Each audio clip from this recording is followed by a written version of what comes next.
السلام عليكم، اهلا بيكم معايا في فيديو جديد. الفيديو النهارده للبنات وللستات اللي بيحبوا يحطوا مكياج، ويروحوا البيت يكسلوا يشيلوا المكياج من على وشهم. انت عارفه ايه خطوره انك تنامي بالمكياج ده؟ هيظهر بثور وبقع، وهتقفلي المسام بتاعه البشره. هيحصل بقى تراكمات للمكياج، اتربه واوساخ وحاجات انت في غنى عنها، هتطلعلك حبوب. وشك هيبقى مليان حبوب كتير جدا. فتأكدي لما تروحي البيت اغسلي وشك كويس او امسحي وشك كويس من المكياج اللي انت حطيتيه، وتأكدي ان مفيش اي بقايا خالص خالص على البشرة. اغسلي بشرتك كويس بالغسول بتاعك.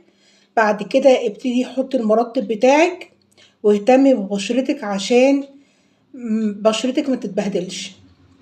طبعا واحدة حطت مكياج وشها يبقى حلو جدا جدا، بتروح البيت تقول لا انا مستخسره ان انا امسح المكياج، انا هنام بيه.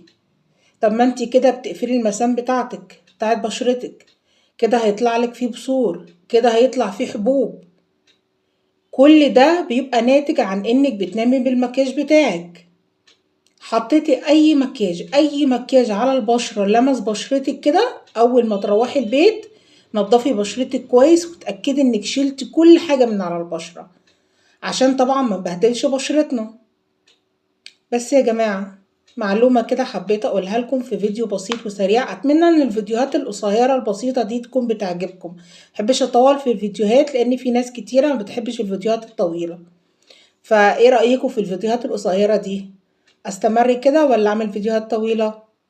اتمنى باذن الله ان الفيديو يكون عجبكم. ما تنسونيش بقى في لايك وشير واشتراك في القناه، كمان تفعلوا الجرس عشان يوصلكم كل جديد فيديوهاتي.